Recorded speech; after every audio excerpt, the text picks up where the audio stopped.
بسم الله الرحمن الرحيم الحمد لله رب العالمين والصلاة والسلام على من لا نبي بعده وعلى آله وصحبه وسلم تسليما إلى يوم الدين أما بعد. Chers parents, chères familles, chers frères, chères sœurs, Assalamu alaikum wa rahmatullahi wa barakatuh. Nous voilà de nouveau réunis, masha'Allah, autour du rappel avec notre chère radio TV Sawa Vision. Qu'Allah subhanahu wa ta'ala bénisse ses frères et sœurs qui travaillent au sein de cette radio, masha'Allah, qui ont pour objectif de faire connaître, masha'Allah, notre belle religion.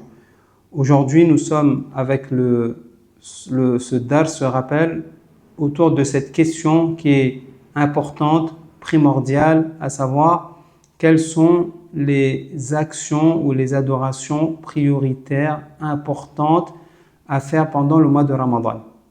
Je répète, quelles sont les actions importantes, primordiales à faire pendant le mois de Ramadan. Comme vous le savez, il y a énormément d'actions pendant le mois de Ramadan qu'on peut faire. Mais il y a des actions plus prioritaires qui ont plus de valeur que d'autres. Ça va de soi. On en a cité deux jusqu'aujourd'hui. Aujourd'hui, on va citer, Inch'Allah Ta'ala, le troisième. Et on en a cité le premier qui était de relier, de renouer avec la famille, de laisser du coup les querelles, très très important comme on a vu.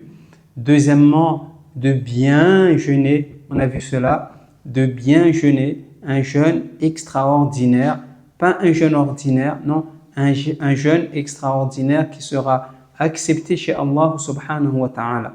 Car Allah, il est bon et il accepte que ce qui est bon. Inna Allaha tayyib la yaqbalu illa tayyiba. C'est ce qu'on veut. On veut donner à Allah un jeûne qui est beau, qui est magnifique, qui est splendide, qui est extraordinaire. On ne veut pas lui donner quelque chose qui n'est pas bon. Et aujourd'hui, on va citer la troisième adoration qui nous paraît importante à faire pendant le mois de Ramadan. C'est bien sûr de lire le Coran. De lire le Coran pendant ce mois, car ce mois, il s'appelle aussi le mois de le Coran. Shahru Ramadan alladhi unzila fihi al-Qur'an. Allah, il a choisi ce mois pour faire descendre le Coran, le mois de Ramadan. Inna anzalnahu fi laylatil qadr. Et plus précisément, la nuit du destin, qui se trouve pendant le mois de Ramadan. Et donc, par conséquent, l'une des adorations les plus importantes à faire pendant ce mois, c'est bien sûr lire le Coran, mais pas n'importe quelle lecture. On va essayer de faire autrement, car on a l'habitude, ou bien on avait l'habitude, car j'aurais aimé que ça soit au passé, cette, entre parenthèses, mauvaise habitude qu'on a eue, à savoir, je lis, d'accord, je ne fais pas attention à méditer, je ne fais pas attention à la qualité de ma lecture. Non, qu'est-ce que je fais? Je fais attention seulement à la quantité. Je dois lire le Coran entièrement. Je dois lire le Coran 2 fois, 3 fois. Non. L'idéal ici, c'est de lire le Coran tout en méditant les paroles qui sont dans le Coran. Et à cet effet, Allah, c'est ce qu'il nous recommande. Afala yatadabbaruna al-Qur'an. Ne médite-t-il pas les paroles du Coran? Il faut, du coup, lire tout en méditant sur les paroles du Coran. Et le prophète, il s'est plaint à Allah subhanahu wa ta'ala du délaissement que la Ummah, ils ont eu envers le Coran. Et je répète, le prophète alayhi salatu wassalam, il s'est plaint à Allah subhanahu wa ta'ala de ce délaissement. On a délaissé le Coran. Il nous dit Ya Rabbi inna qawmi ittakhadhu hadha al-Qur'ana mahjura. Oh mon Seigneur, ma umma, ils ont laissé le Coran, ils l'ont mis de côté. Ma umma, ils ont laissé le Coran, ils ont mis de côté le Coran. Et ici, les savants, ils disent que ce délaissement se traduit par plusieurs manières. Soit on ne lit plus, Et comme vous le savez, voilà, beaucoup de nos enfants, beaucoup de familles, contrairement à avant où un grand pourcentage des musulmans, ils lisaient. À l'heure actuelle, on a délaissé cela. Ou bien, donc, ils lisent, mais ils ne comprennent pas ce qu'ils lisent. Ou bien, ils lisent, ils comprennent, mais ils ne mettent pas en pratique.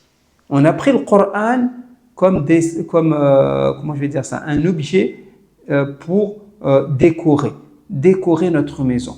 Un objet, on met à l'entrée de la maison, à l'intérieur de la maison, dans la voiture pour décorer, comme un talisman.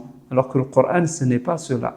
Le Coran, tu dois lire, tu dois le comprendre, tu dois le mettre en pratique. D'accord? Du coup, ici, troisième acte d'adoration, c'est de bien lire. La notion de bien lire le Coran. Si tu passes une heure ou 2 heures à lire le Coran, prends la moitié. Je prends une demi-heure, je lis en arabe. L'autre demi-heure, je lis en français. Il y a même des traductions, presque j'ai envie de dire, dans toutes les langues, masha'Allah. Soit tu peux écouter, même en comorien, il y a des traductions. Tu lis, tu écoutes et tu mets en pratique. Du coup, l'acte d'adoration ici qui est prioritaire pendant le mois de Ramadan, je lis le Coran, mais je lis d'une manière efficace. Je lis d'une manière qualitative et non d'une manière quantitative, à savoir, moi, ce qui m'importe, c'est je termine. Combien de fois tu as terminé? J'ai terminé 5 fois et à la fin, la prière, on l'a bâclée, le respect des parents qui se trouvent dans le Coran, on ne sait pas, on l'a bâclé et là, c'est pas bon. Pourquoi? Parce que tu n'as pas lu d'une manière efficace. Du coup, on s'encourage à lire le Coran d'une manière efficace sans oublier les grandes récompenses qu'on a lorsque tu lis, pas un verset, mais un harf, une lettre. Allah subhanahu wa ta'ala te donne la récompense de 10 hasanat, masha'Allah. Et donc, voilà un acte d'adoration important à faire pendant le mois de Ramadan. Barakallahu fikum, chers parents, en espérant qu'on était clair, insha'Allah ta'ala, qu'Allah nous facilite et qu'Allah nous fasse qu'on soit parmi les gens qui aiment le Coran, qui méditent sur le Coran et qui propagent le Coran kadhalik. Wa sallallahu ala nabiyyina Muhammad wa ala alihi wa sahbihi wa sallam. Wassalamu alaikum wa rahmatullahi wa barakatuh.